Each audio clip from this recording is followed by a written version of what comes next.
Okay, I think there's still some people joining, but we will start on. Don't want to delay things too much. So good afternoon and welcome to another webinar hosted by Sheehan. My name is Sean Burns and I'm your host for today's session. Well, circa 8 or 9 weeks ago, we all went down into lockdown. Last summer, Boris announced some tentative steps to releasing some of these restrictions.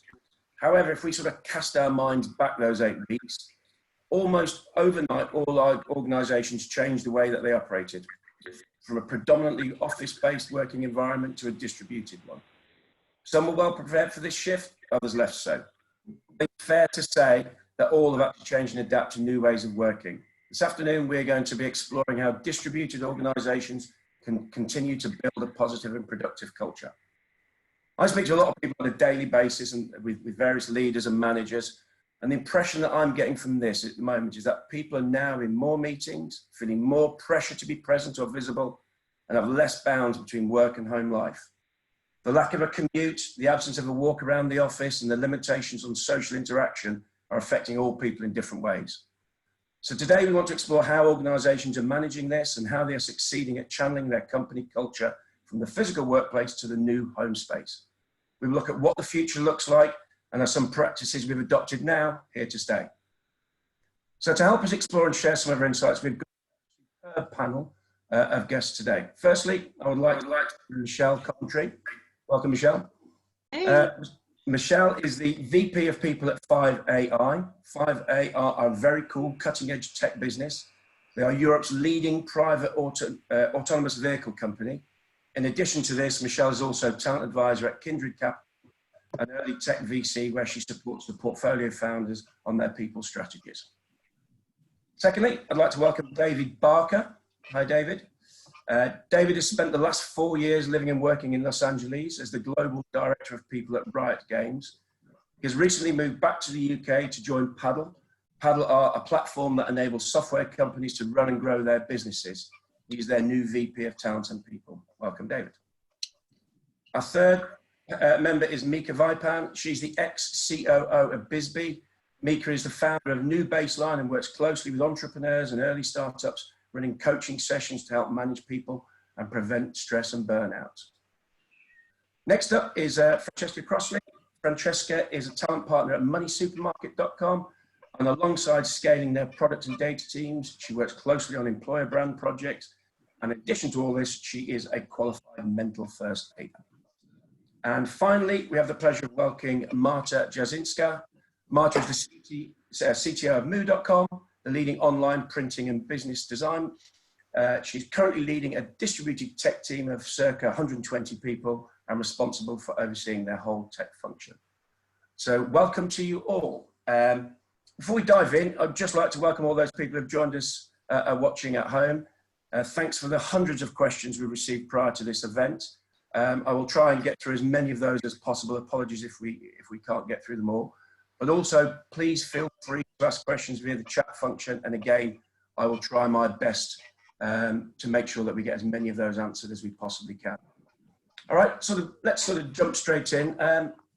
So first of all, Michelle, welcome. I'd just like to understand a little bit about how the team at 5AI are coping with lockdown and working from home. How are you seeing things differing from 8 or 9 weeks ago to now? So I feel like a little bit of a cheat here because so we're around 140 people and we have 7 sites. So we've right from the very beginning, we've built a distributed culture. Yeah. So when we moved, we actually went into working from home a week before the government recommendation. So I don't even know what day it is. You know, this is madness, isn't it? I think we're all living a bit like that at the moment. Actually, yeah, who cares? Things have changed in both positive and negative. I would say from a productivity point of view, things are still extremely high, still amazing. Some of the results that the team are pushing out at the moment is fantastic. I would say that communication, so the softer side of engineering and research, that's been something that we've been working on, like setting some ground rules of when it's okay to Slack people and using your right Slack status in your tooling so that you don't feel bad about, you know, going and grabbing a sandwich for an hour or sitting in the garden if you have that luxury, or going for, you know, your daily exercise. That I guess, as you mentioned, that constantly being on. So we've had to really tighten up our softer skills. Whereas technically we're kind of firing on all cylinders, and the team have transitioned really well, supported by a really great infrastructure team to enable all that VPN access that suddenly had to get switched on pretty much overnight. But yeah, there's still some fine tuning and tweaks, and I'm looking to learn quite a lot from today as well, from all these other amazing panelists. Yeah, David, obviously you're new into paddle. You're probably, you know, sort of learning, finding your feet about that as an organisation as well. How has paddle sort of dealt with the sort of the transition as well? So yeah, I actually only got back to Europe the day before lockdown. And then started in this role 2 weeks later. So the paddle already had actually just gone and actually become distributed at that point. But just in terms of the actual business itself, we just opened an office in New York, just about to open in China. And so some of those plans have started to, you know, be scaled back a little bit, just in terms of that. And then obviously hiring is and implications around actually how hiring plans were adjusted and had to be readjusted, just to basically maintain some of the sort of cash flow and runway that we were actually trying to look at, to make sure that we had some opportunity to continue operating for the foreseeable future. So yeah, we've had to take some difficult decisions as a team, and you know, I was sort of brought into that in a very abrupt place to be able to start dealing with some of that. But just in terms of managing that, what we've been able to do is to basically create these open comms channels. So even more so, for example, we do all hands every week. I'm now starting to take over doing manager meetings as well. So I do, you know, so I'm mid managers and starting to engage with those on a weekly basis, and just to keep in touch with them. And you know, we do things like something called Spotlight, to really highlight some of the great things that people have been doing over the previous week. So that's done on a weekly basis as well. So I think the positive aspect of what we've been able to see is, you know, several initiatives and communications opportunities, and a lot of Zoom calls being put on people's calendars to be able just to keep connected. Yeah, how are they finding Zoom calls? I mean, you know, it's sort of crept into sort of the lexicon of our sort of daily conversations now, both from a personal and a professional level. You can get a bit zoomed out. How have you sort of managed to sort of approach that side of things? So I think, just, you know, and again, I'm speaking honestly now, I don't think we have necessarily got the right balance yet. You know, I'm just you know, I think that we have very, very, very many Zoom calls in a day. But what we try to do is, I think, you know, certainly on the Google Calendar, there's a functionality where you finish 10 minutes earlier to be able to get up. And so just setting that as a, you know, just as a very simple tool to say, you know, it's, you know, make sure that the call finishes at 10 minutes before the hour, or 10 minutes before the half hour, and get out your seat, go for a walk, and just, you know, get a bit of fresh air from, if you can, open the window, whatever it is.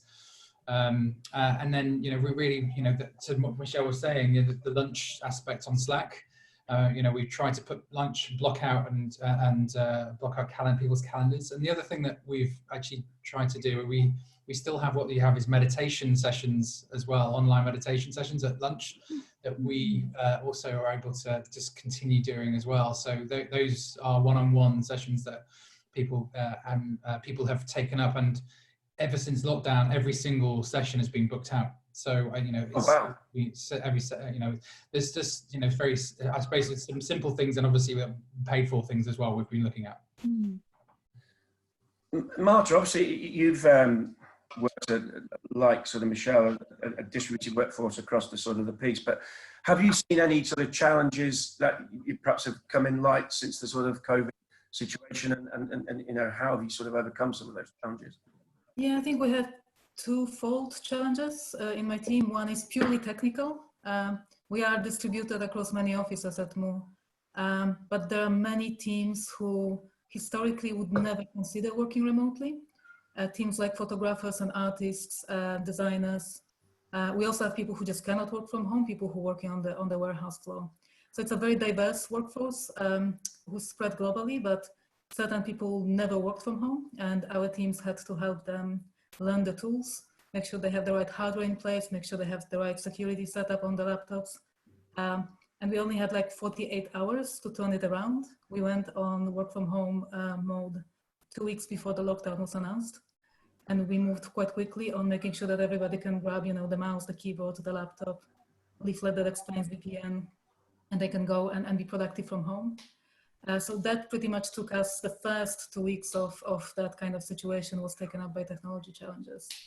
And then like everybody else, we went into kind of, how do we work together? How do we communicate together? How do we socialize together? And again, different departments, technology, we kind of used to working in that rhythm, you know, sprints, 2-week sprints, check-ins, check-outs, retrospectives. We already had people working from home, working remotely in the team. So there were already situations where we knew what we're doing. It became about sharing those practices with the rest of the company. But then there were other things that happened, you know, across the company. We introduced me time, which basically is 8 hours every week you can take out of your working time and just do something not work related. And it's encouraged. There's a Slack channel on which people are sharing what they're doing.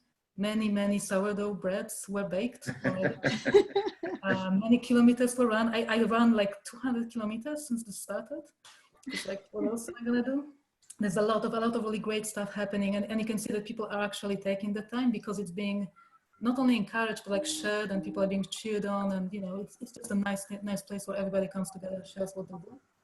Even though, if we're being honest, we're probably still working 40 hours a week and just doing the me time, you know, somewhere in between. But yeah, it's been very interesting. There's a lot of I guess hygiene factors we had to introduce around meetings. We don't actually use Zoom, we use Blue Jeans, but we see the same problem of spending way too much time on call. Yeah. What's interesting is that people who normally work from home, they tell us that they by default go to video off, whereas people who are not used to working from home, they usually go video on, and they insist on seeing each other all the time. That's an interesting point, because the people are used to it, but yeah, education piece around there that you know, to set some tools and parameters to sort of work. Yeah, exactly. And it's so for engineers, pairing is much easier when you just, you know, pop in your headphones and you talk to each other as you code. You don't need to see each other, you just need to see each other's screens. So engineers and general people who pair fell into that one way of working. The teams fell into their own heartbeat meetings, as we call them. So they have their own cadence of meetings. We try to avoid spending way too much time on big meetings on Blue Jeans. So yeah, it's like Michelle said, it's the routine seems like it's settling into something that feels normal, which is scary because we know it's all going to change again. So we'll see. Yeah, I'm interested. Have you sort of changed the way you take the pulse of how people and teams are doing now that everybody's remote? I mean, you know, obviously in a face-to-face meeting and you can gauge people a lot easier, but is there things that you've had to adopt to sort of understand that cadence of the work and people are feeling? Well, one very cool thing that our Agile coaching team introduced is what we call asynchronous checkouts. So at the end of the week, everybody pops in on Slack, what was the win, what was the whinge, and what's the hug of the week. Yeah. And it whenever you want, you don't, like, there's no one time we do it, you have the whole day to do it. And you use emojis or GIFs as well to kind of make sure that people know what you meant. Because sometimes you have to explain it with just words. And I thought that was really powerful and very easy. And it's really nice, you know, at the end of the day, just to scroll through Slack channel and see how people felt about the week. So that's one thing I thought was really clever and really easy to implement. Yeah, okay. And there's a lot of questions come out around about sort of tools that people use. What collaboration tools? Is there anything apart from the normal that perhaps you would use, Marta or Francesca, that use it for Moneysupermarket? I mean, very quickly on my side, I think the big win of that whole situation was Miro, which is a virtual whiteboard. We started using maybe a month before lockdown. There's Muriel and there's other alternatives to that as well. We just ended up using Miro. Also Notion as a replacement for Wiki seems to be winning in the situation as well. So those are the two big ones that we started using after we moved into work from home. And I think they're going to stay with us. Yeah. And they've been well received. Yeah. Yeah, okay. Francesca, is there anything that the sort of collaboration tools that you find that work well with Moneysupermarket or? No, I mean, we tend to use Teams, so really similar to Zoom in that respect. Yeah, okay. Obviously, you know, people at home now, they've got to juggle. It might, you know, just taking a snapshot from our office, we've got people who are living at home on their own and haven't seen people for 7 or 8 weeks. You've got people trying to juggle, you know, sort of homeschooling, you know, particularly if both parents are sort of working and you're trying to juggle that around. It might be, you know, that's, you know, the home pressures and that blurred line sort of come. Have you come across some challenges around that? Maybe to Michelle and David, and perhaps how have we sort of overcome some of those sort of challenges? Michelle, go on. I was looking at David and he looked like so yes, we have a decent proportion of people who are parents and children of different ages. So for those who have teenage children who are at home, or those that have come back from university because university has been closed, for them, they're just finding, you know, the fridge is being cleared out every day at a much faster rate than potentially before. For people who have dependents under a certain age and they're doing the homeschooling as well, depending on different parts of the country and what their individual school is providing that child, you can see that the parents are either having a rougher time or actually it's really not affecting them because it's almost like the child's still at school. They just happen to be in a separate room on, you know, webinars with their teacher in class. So it's very variable, but I think throughout all of this, one thing that is a positive is how human people are being and how kind they're being with each other, understanding. And I think I see that from both those that have dependents, but also those that don't, that are isolated. They've kind of found their new tribe in the company.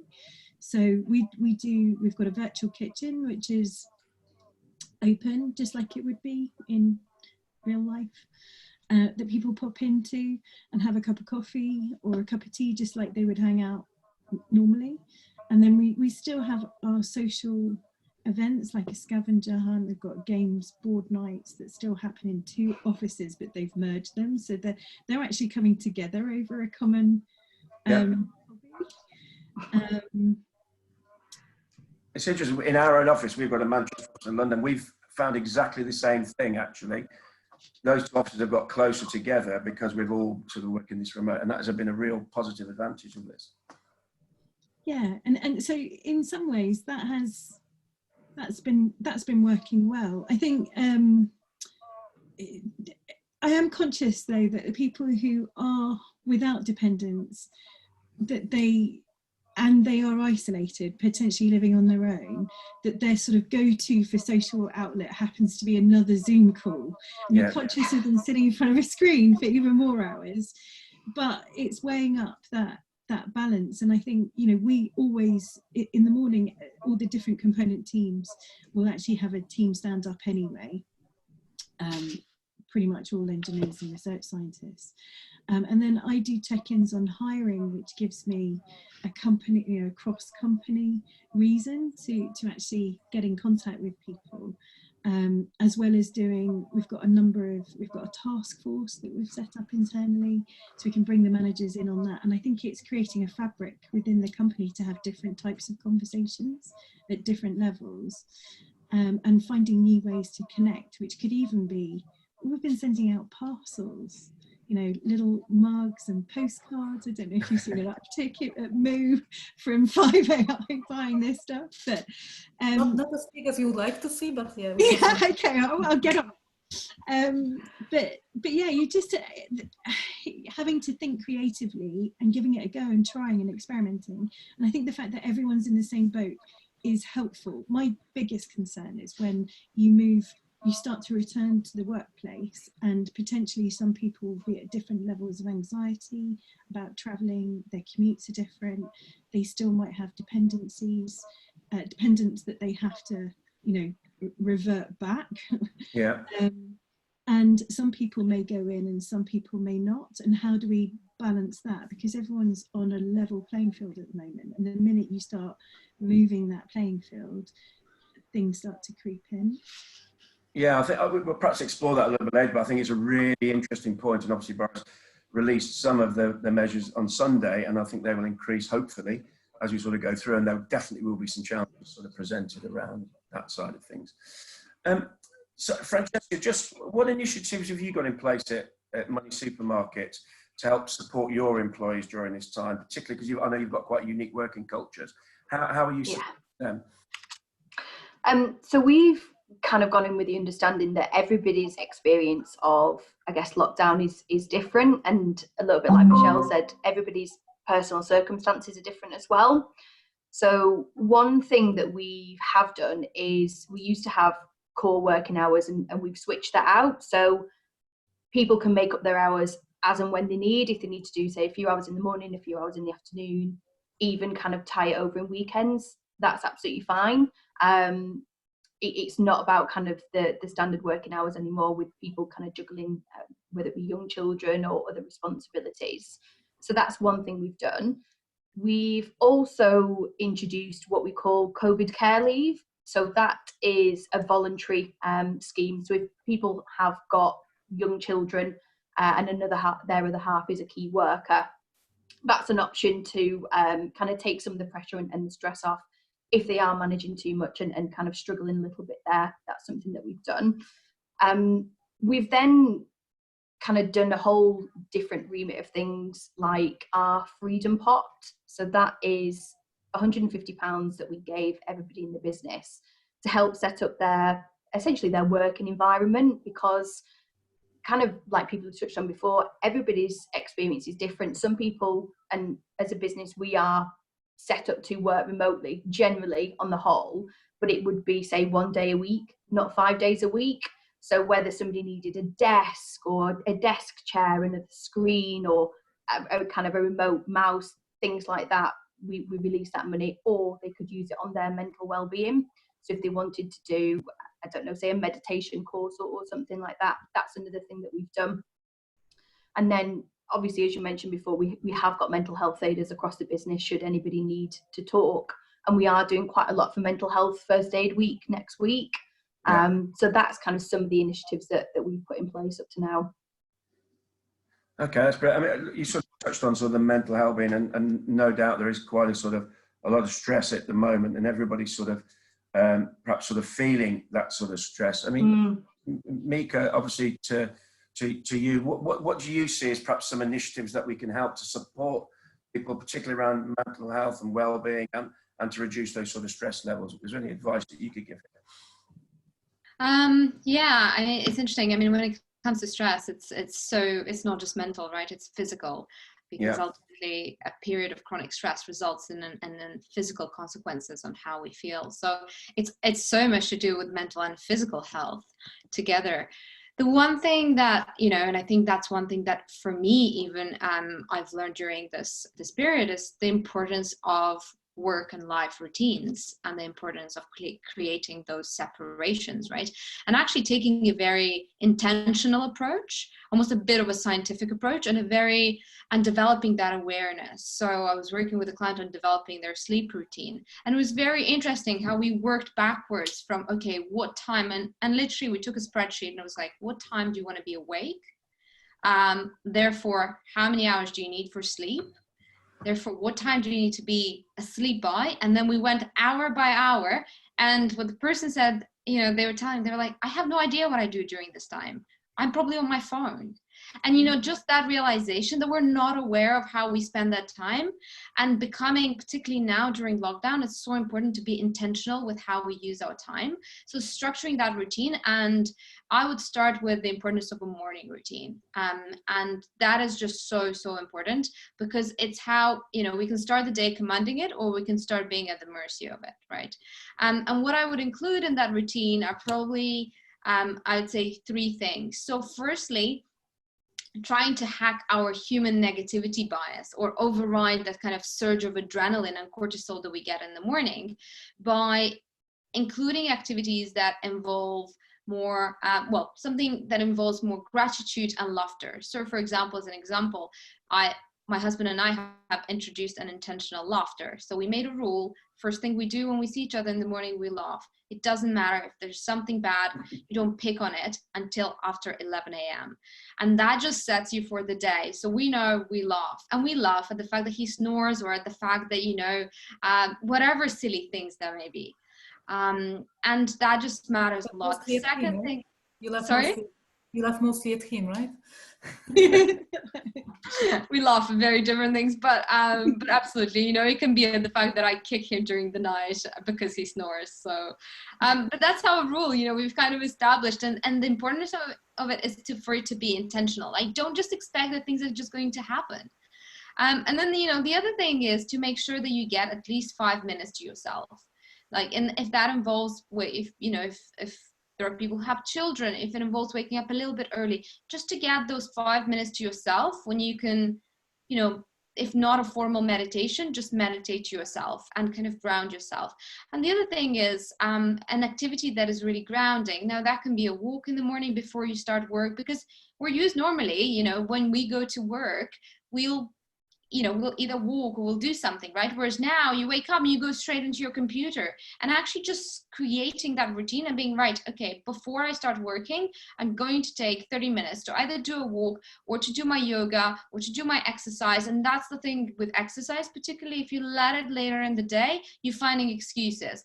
Oh, I'm too tired, or I'm too hungry, so I'm going to have dinner. Whereas if you get it done in the morning, as soon as you wake up, and that's all behavior change. Like, it sounds so easy, but it's really, really hard. And that's why, you know, that's what I work with clients on helping them develop these routines, because it comes down to habits and behavior change, and how do we override our subconscious, and how we create systems to remind us continuously and to support these changes.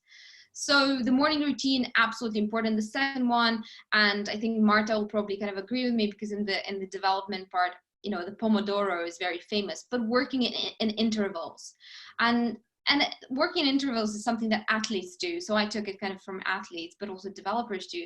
And being very intentional about, during the day, working in intervals. So, you know, you can create your own interval from 50 minutes to an hour and a half. There are so many of these Chrome add-ons that can kind of remind you, okay, your interval is finished. And then taking a break. It can be 7 minutes, can be between 7 and 20 minutes. And that really, what it does, it improves our energy, both on an emotional level, but also, you know, physically. And it means we don't sit down all the time. It also means that we're much more, again, intentional about the work that we do. So we're creating these intervals, and they tend to be much more, rather than allowing work to just flow in, you're much more intentional and you're monotasking. And when we look at mental well-being and performance, not just well-being, but actually performance, for some reason we've become accustomed to this world of multitasking. Multitasking does not work, like simply does not work. So the more we focus on single monotasking and the more intentional we are about it, the happier we're going to be, and the more the better our performance is going to be. Yeah, that's sort of great advice from the, I mean, on that sort of same theme, Mica, how can we sort of detect perhaps early signs of burnout within perhaps some of our employees? Obviously, when we're working sort of from that remotely, and almost like what support can we offer them really along that side of things? Because obviously people feel that they've got to work really hard at the moment. Perhaps the business might be struggling a little bit, and they've got to up the performance. Therefore, they're perhaps working longer hours. Are there any signs that, as managers and leaders, we can detect in people?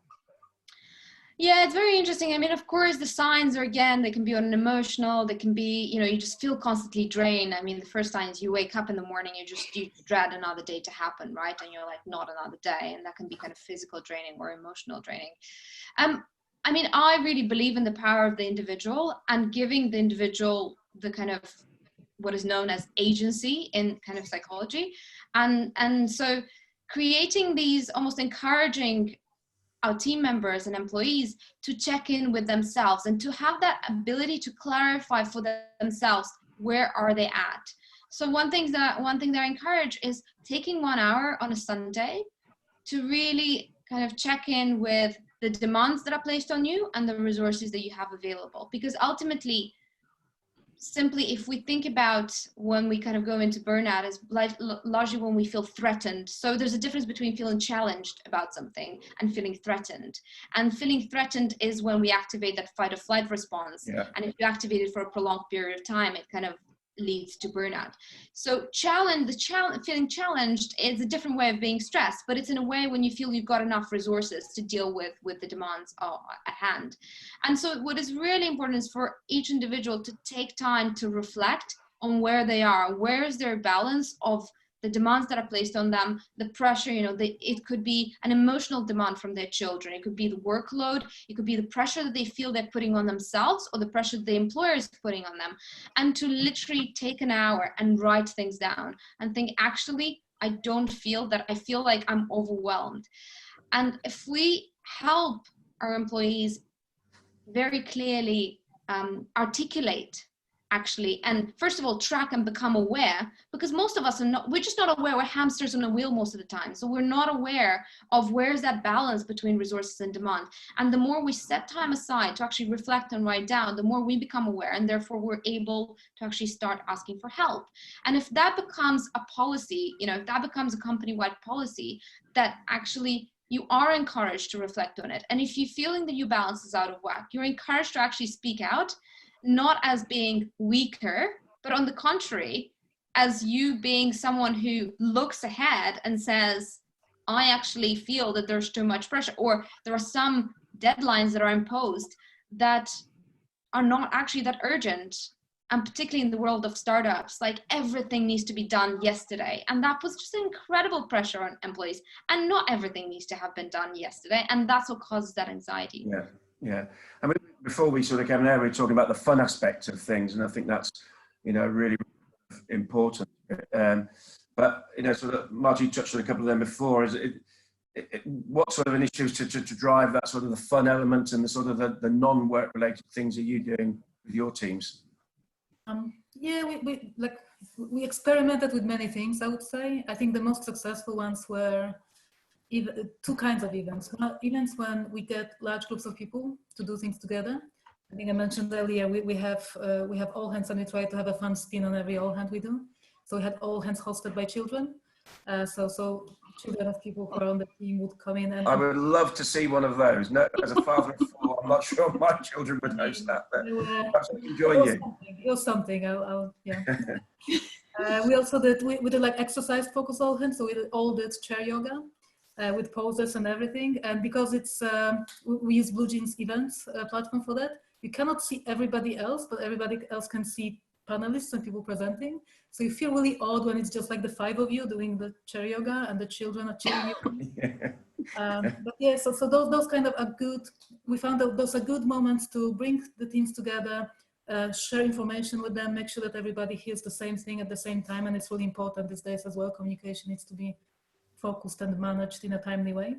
But it also allows you to inject a bit of fun, a bit of, you know, team building. And then kind of more smaller groups or smaller, more localized meetings where, you know, different groups of people are just into different things. So we have channels for people who like cats, channels for people who like playing music instruments, channels for people who do baking, like a lot of different communities formed around things that people just get together to talk about and do together. And we always had that, but now they seem to be thriving even more. And I think somebody mentioned earlier that people come together in a new ways, unexpected ways because of remoteness. For us, what's unexpected is that the US and UK time difference is less of a problem now. People just come together when they want to come together. And that's something really nice to see. So people want to talk about comic books. They get together at the time that fits for everybody, and there's no longer this problem of US team comes in too late and UK team logs off too early. So it's a mixture of organized fun and kind of self-organized teams doing things together. That seems to be working for us right now. Has anybody else got any sort of fun activities that might be quite useful for our listeners to sort of implement? One thing that we're doing, which is probably quite unique to us, is we have a restaurant in our ULO office. So they are releasing a new recipe every day for people to try, and they're putting them all together into a cookbook, which is quite fun. And from there, we've kind of had baking challenges stemming off, and people doing different things. Quite similar, again, we've been doing virtual yoga, and we've got different channels. So we've got a cute therapy channel where everybody's just posting pictures of dogs, and I'm one of those people where I'll be on a call and all of a sudden Indy will come in and just start doing some disruptive activity. So that's quite a fun thing. And we've also got a parents channel as well, which is really good. And there's so many different crafts and things. There's different ideas of how to get kids into coding and loads of different activities. So, and then obviously there's the organised fun quizzes as well thrown in there, because everybody's doing quizzes at the moment. Yeah, we're a nation of quizzes all of a sudden. I mean, it's quite a good sort of segue into sort of what potentially the future looks like here now. I mean, Michelle, is there anything that you're doing now at sort of 5AA, or you're speaking with any of your other sort of portfolio leaders that you deal with, that you see, we're definitely set up for the COVID-19, but you will be implementing them within the future as a new practice?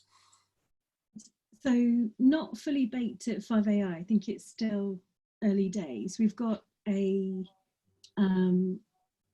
think a lot of people now have got a 5-stage sort of phased approach back into the workplace. It's just got caveats all over it in terms of timing, and who knows when track and trace and testing and all these things with regards to COVID come in. But what I'm hearing around the portfolios is quite interesting in terms of how they work in the future. Actually, the kind of workplace that they'll require is not possible, their current office, for example, and that a huge amount of money can be saved. And to David's point earlier about thinking creatively around extending your funding runway, with uncertainty around revenue, you can't plan the effect that it's going to have on the world, the global economy. We're heading into, not to put too much of a dampener on things, but it's a global recession. It's going to, having said that, through these difficult times, you tend to get lots of innovative, creative, forms. So I think, and getting funded as well. The rate at which Kindred are investing has not held up. Nothing has been delayed in any way, shape or form. They've made 3 investments in the last 2 months. Right, so, okay. I think that's positive. I think the pace of hiring is likely to change because there's a lot more caution. But I know that there are a couple of companies who are thinking of doing away with the workplace entirely and going to a fully remote existence, whereas before those founders were skeptical about the productivity and output of that, where they're actually seeing it work really well and actually challenging their own thoughts on where did I get that impression from. But that could be because as a nation now we're more geared up for high-speed internet access, and the tools are all here. We've just literally switched them on. I agree with that completely. I mean, just from our own business, we were definitely thinking about sort of flexible working and the way that happens, and there was definitely some challenges around that. Overnight we've flipped into having to deal with it, and actually it's been absolutely brilliant. In terms of productivity, flexibility. Yes, there are some challenges we've discussed here today, but the benefits far outweigh. So I do think there will be a new mode of working. Marta, have you got any thoughts around sort of perhaps things that are happening now that weren't happening before that will happen in the future? Yeah, I'm thinking a lot about it, as I mentioned earlier to you. You know, in 2010, I started working in a company in London, but I was living in Brighton, and I was commuting, you know, 2 hours every day on a good day, back and forth from my home to the office. And that's when I started thinking really about work from anywhere, work from home, remote offices. And when I was like, this must be the future. The future must be for companies to enable people to do that. And since then I've observed like technology as a sector, we've been moving in that direction very consistently. And the last 3 months, we just made a huge leap on that path. I think we're probably there. Twitter just announced, I think yesterday, that they're gonna I saw that. continue working from home full time after this. I think this is very exciting. As bad as things are right now, and as bad they're gonna get because of the recession, because of the economic situation, I do think that in the long term, this is very exciting situation for technology and for other companies as well. Because remote working, and it doesn't have to be being stuck at home. It can be, you just don't have to commute into an office in a big city that's central somewhere, you know, it's expensive to get there, it's far away. It demands mobility from me and independence from me that I may not have if my life situation doesn't allow that. And suddenly all these companies are now open to hire anybody, regardless where they are, regardless how many children they have to take care of, how far they have to commute to the office, whether it's easy for them to, you know, get there or not. And for companies, it means you are open for talent that you couldn't access before. Yeah. More especially, we've been struggling a bit. We are not as big as, you know, other people hiring in London, not as popular among engineering community as the Googles or Facebook, right? So we've been talking a lot about our employee brand and how we attract better talent, and we found that offering opportunities for people to stay where you are and work for us remotely, and whether it's Manchester or Amsterdam or Gdańsk in Poland, that's fine. We can make that work for you. And also offering that for employees and saying, hey, if you really want to go back to where you're from, whether it's again Spain, Holland, or wherever, Europe is easier right now for us. It makes our engineers happier to work for us, and it makes candidates more interested in joining us. So I think for the whole industry, I think it's going to be a very exciting time. It's going to create more diverse teams. It's going to be more inclusive. But first we need to get to a really rough patch before we get to the excited. But I'm personally very excited. Like this is incomplete. And I think that will seep in across, you know, many organisations as we sort of come out of this. How do we sort of maintain that culture of that organisation? You know, we touched on it a little bit that today, but you know, that's a lot of the differentiator between one organisation to another, and there's challenges of actually sort of, you know, maintaining and enhancing that culture, particularly for new starters. You know, people perhaps joining an organisation remotely and being onboarded remotely. How can we maintain that culture to going through? What do you think about that, Marta? I think it's going to take conscious investment of time and effort and resources to make sure that you're getting it right. But it's not black magic, right? Companies are doing that right now. There are large companies out there with fully remote forks, like WordPress or Basecamp or a couple of others, where, again, technology examples, I guess, those are the ones I'm familiar with. But I think there's plenty of examples out there. And when you look through them, what you see is consistent. There are very conscious decisions being made from beginning on how we onboard, how we communicate, how we document, making sure that you don't rely on, you know, those random face-to-face interactions that people get in the offices. There's much more thought put into preserving information, sharing information, making sure that you have it available in different formats, not just written formats, but also video, blogs, illustrations, presentations. It takes a lot of planning, and organizations will have to learn how to do it. It's not going to come for free, but the more this spreads, and we're all learning right now, right? People who are thriving right now and people who are finding ways how to get the teams through this right now are going to help organizations get better at this going forward. We're all going to be learning about new tools, new ways of dealing with this, new ways of engaging teams and helping them perform. I think there's a lot of work already out there. And again, I think technology as a sector is going to have responsibility to help others make this better for their teams as well. Yeah. Francesca, have you got any visibility what Moneysupermarket will be doing, you know, perhaps from a return to work policy or sort of the balance between remote and in office based? So we have put some core principles together, which are continually updated, and some frequently asked questions on the hub, just so if people have got various questions, they can go to there. I think nobody really knows what's going to happen, and we are just really being dictated by the ever-changing, but we are in a really fortunate position where we don't need to be in the office. The majority of what we need to do, we can do remotely. So I guess it's just a wait and see. We haven't got a formal plan put in place as of yet. Yeah, okay. David, what's your sort of view on the way the future of paddle might look? What's that sort of blend going to be in the future? So it's interesting because we actually had a conversation amongst our leadership team yesterday. So I facilitated a conversation around what that might look like in the future.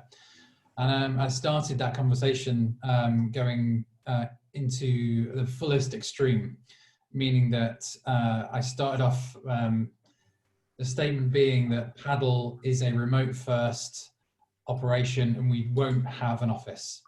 And I wanted to actually see and actually experience the reaction of each one of our executive team and hear their perspective and understand about what that might look like.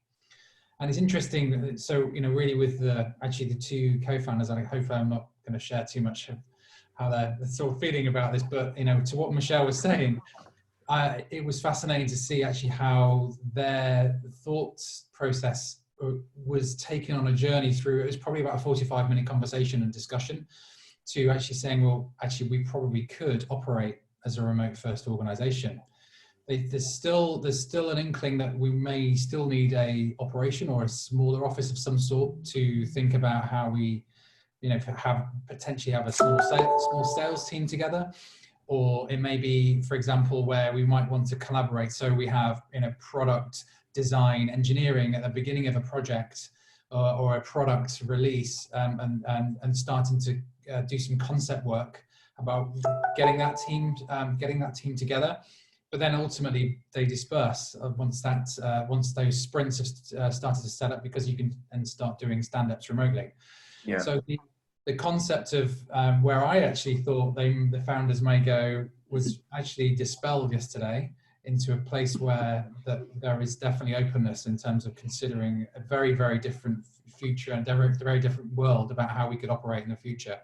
And that's thinking about globalization, how we start addressing our customer needs, becoming a little bit more local and relevant to their needs. And so there's definitely, I think, more of an openness. And I think that this crisis is definitely born a different perspective in certainly some of the leaders' minds. Yeah, okay. I mean, it is sort of getting that balance right. I'm just, from my own personal experience, I'm enjoying working at sort of remotely, seeing the family and having lunch and dinner with them every day, and that's a real positive sort of thing. But I also, the dare I say it, the pint in the pub after work, or a cup of tea at the tea point, and those sort of small touches of conversations. I think that blended approach where you probably got that, getting that balance right is probably going to be the key factor sort of moving forward. We've only been doing sort of most of us 8 weeks of this intensely, thrust onto us, and we're probably all trying to change the world a little bit at the moment, thinking this works, but it's what will happen as we use those lockdowns and those balances sort of come forward. I think David just highlighted there was 2 words there that I don't know if you used them intentionally. I suspect you did, but this remote first mentality is very different to distributed teams or working remotely. And if you can, certainly from our point of view, if we move to a split operation, as you just described, where you've got some people going in, or there's that elasticity in the workforce and how people are working. And for some of our team, again, another diverse team where we've got individuals that are working on the cars, and it's a very physical, practical, hands-on role that they're performing, and a critical one, really, for the rest of us who are all able to work from home. But having that remote first attitude, and baking that into your culture now through the learnings that we've been forced to accelerate exponentially in a very short period of time, trying to capture and harness that and take that forward. Everything else should make sense and be okay, I would have thought, but even that is, maybe that sounds a bit too hopeful. This piece around having fun and a balance of having people able to let off steam and do that in a psychologically safe environment with work colleagues, that potentially if you're a new person to a group of people, as you know, David was arriving at Paddle, didn't know anyone and is thrust into this leadership role off the bat, didn't know, you know, how anyone was going to react. Like, how you get that psychological safety within your team, as a manager, as a people leader, as anyone who's got humans around them, that's something that you can still build. And I really liked what Mica was saying about this sort of practical toolkit and having being purposeful and intentionally baking in and practicing self-care. That it's a holistic approach, and potentially, I mean, I think I'm guilty as well of not having those conversations earlier with our teams and actually encouraging them to say, actually, I'm not okay today. I could really, it's like just having just creating that environment where it's okay to not be okay. It takes effort and resource and investment. So yeah, that's definitely something that moving forward. And it's a really mature environment and a sophisticated environment that allows that openness to occur. Not necessarily prevalent in a lot of the companies we speak with, certainly. And we have a duty now as tech. You know, not just, it's no longer tech in Europe, it's as a global tech community where we have a luxury that we have that flexibility to work from home. We should be leading other industries that don't have that flexibility. They have to be in retail stores, or, you know, they're taxi drivers or carers, for example. There will be things that come out of this that will be transferable into those industries, and we should share those and not necessarily profit.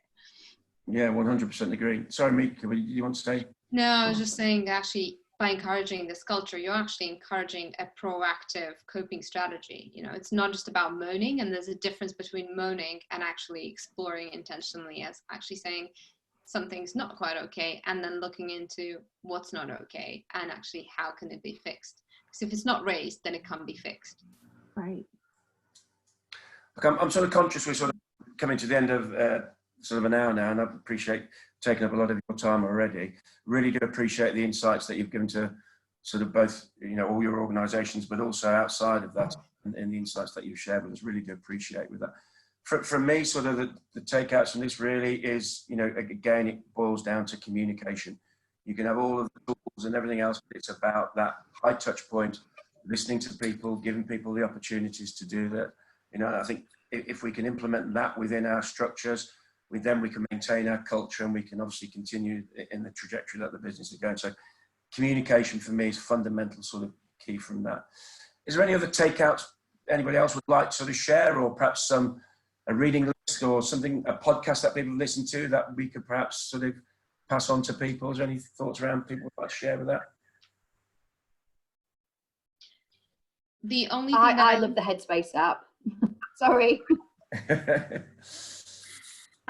Sorry, the thing that Michelle actually brought up, I think earlier in the fact that actually, as we move during this transition period, the next 18 months, when it's not going to be very clear, you know, actually some movement may be allowed, it's so important to create this culture of respect and respecting different people's circumstances and appetite for risk.